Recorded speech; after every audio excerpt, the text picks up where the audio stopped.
ہم جنس پرستی یہ عام ہو جائے گی یا پھر اس کو لوگ جائز سمجھیں گے، اس کو اچھا سمجھیں گے؟ یہ آپ علیہ الصلوۃ والسلام نے کہا ہے، کنز العمال کی حدیث ہے، قیامت کی نشانی اللہ کے نبی نے بتائی ہے، حدیث نمبر ہے 38500۔ آپ نے فرمایا کہ دنیا اس وقت تک ختم نہیں ہوگی جب تک کہ مرد مردوں سے اپنی ضرورت پوری کریں اور عورتیں اپنی ضرورت عورتوں سے پوری کریں۔ ہم جنس پرستی اس کو کہتے ہیں، ہومو سیکسوالٹی اس کو کہتے ہیں۔ یہ جو ہے فطرت کے بھی خلاف ہے، شریعت کے بھی خلاف ہے، اخلاق کے بھی خلاف ہے، کیونکہ اللہ رب العزت نے دنیا کے اندر ہر ضرورت کو پورا کرنے کا ایک اچھا طریقہ اللہ رب العزت نے بتایا ہے۔ کھانے کی ضرورت ہے تو اللہ رب العزت نے کھانے کی چیزیں پیدا کی ہے، پانی پینے کی ضرورت ہے، اچھے مشروبات پینے کی ضرورت ہے، اس کے لیے بہت سارے پھل فروٹ اس کے جوسز بنائے۔ تو ایسے ہی انسان کی ایک ضرورت ہے شہوت کو پورا کرنے کے لیے اس کا جائز راستہ اللہ رب العزت نے بتایا ہے کہ مرد اپنی شہوت اپنی عورت سے پوری کرے، عورت اپنی شہوت اپنے مرد سے پوری کرے۔ اس کے لیے نکاح کا سلسلہ اسلام میں،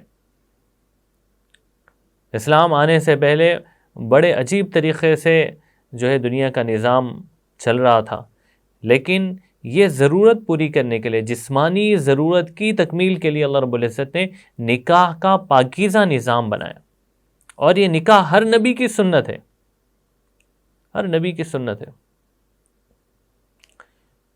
اس لیے آپ علیہ الصلوۃ والسلام نے اس کی بہت ترغیب دی، اور نکاحوں کا رواج آپ علیہ الصلوۃ والسلام نے عام کیا ہے۔ تو اپنی ضرورت پوری کرنے کے لیے جو ہے یہ فطری نظام ہے، اخلاقی نظام بھی ہے اور فطری نظام بھی ہے، حیا بھی ہے اس کے اندر اولاد کا سلسلہ بھی ہے، اس کے اندر بیماریوں سے حفاظت بھی ہے، ساری چیزیں۔ لیکن اس فطرت سے ہٹ کے اگر کوئی مرد اپنی ضرورت مرد سے پوری کرے تو کئی طرح کے مسائل ہے اس کے اندر۔ عورت اپنی خواہش عورت سے پوری کرے، اس کو جو ہے یعنی شریعت کے نظر میں سحاق کہتے ہیں، اور مرد سے اپنی ضرورت پوری کرے تو اس کو لواطت کہتے ہیں۔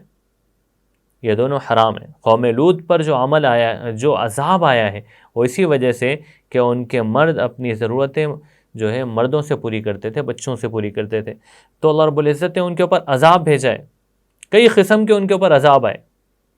عذاب ایسا بھی آیا کہ آسمان سے جو ہے پتھروں کی بارش ہوئی ان کے اوپر، فجعلنا علیہم حجارۃ من سجیل، کہ اللہ رب العزت نے ان کے اوپر جو ہے پتھروں کی بارش کی ہے، ان کے اوپر یعنی اللہ رب العزت نے جبرائیل کو حکم دیا کہ ان کی بستی کو اوپر لے کے جا کے پلٹ دو، اور ان کو ایک چیخ بھی جو ہے عذاب کی شکل میں آئی جس سے ان کے دل پھٹ گئے۔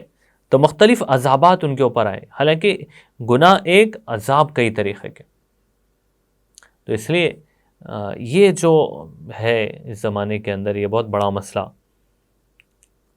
تو اس سے اپنی قوم کو، اپنی نسل کو، اپنی اولاد کو بچانا ہے، تو اس کے لیے بہت اہمیت کے ساتھ جو آپ علیہ الصلوۃ والسلام کی تعلیم ہے اس کو سکھانا ہے، سمجھانا ہے۔ اس لیے حکم یہ ہے شریعت کے اندر کہ بچہ بالغ ہونے سے پہلے بچے کے بالغ ہونے کے بعد کے احکامات اسے سکھائیں، اس کا والد سکھائے، باپ سکھائے، اور بچی بالغ ہونے سے پہلے ماں جو ہے اپنی بچی کو شہوت یعنی آگے کے سارے مسائل جو ضروری ہے، اس کے مخصوص مسائل ہے، پرسنل جو ہے ایشوز ہے ان کے بالغ ہونے کے بعد، میچور ہونے کے بعد کہ سکھائے۔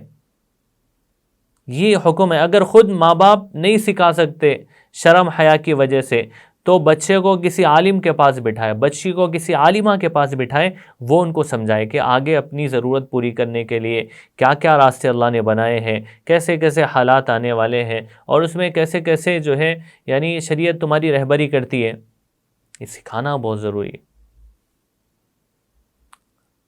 یہاں تک کہ نکاح ہونے سے پہلے بھی بچوں کو، بچیوں کو نکاح کے بعد کی زندگی میں اپنی خواہش پوری کرنے کے وہ سنت طریقے بتانے چاہیے.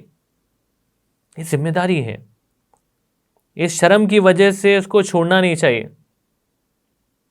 اچھا، لوگ آج کل کیا کر رہے ہیں کہ بھائی نہیں، یہ بچی کو ہم کیسے بتائیں گے، بچے کو ہم کیسے بتائیں گے، شرم میں چھوڑیں. اور وہ بچے انٹرنیٹ سے سیکھ رہے ہیں بہت ساری چیزیں، اور بے شمار غلطیاں کر رہے ہیں.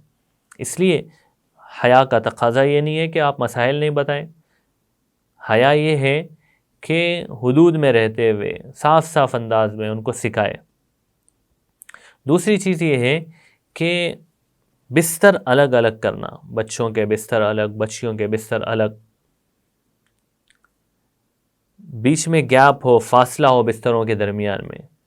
جب مراہقت کی عمر ہوتی ہے، بچہ جب جو ہے یعنی اس کے اندر فطری خواہش بچے کے اندر، بچی کے اندر پیدا ہونے کی عمر شروع ہو جاتی ہے، تو ان کے بستر الگ الگ کرنا یہ شریعت کا حکم ہے. ایک تو بچوں کے، بچیوں کے بستر الگ الگ ہو، اور پھر بچوں کے بستر میں بھی جو ہے درمیان میں ایک فاصلہ ہو. بچیوں کے بستر کے درمیان میں بھی درمیان میں ایک فاصلہ ہو، تاکہ جو ہے غلطیوں سے بچے.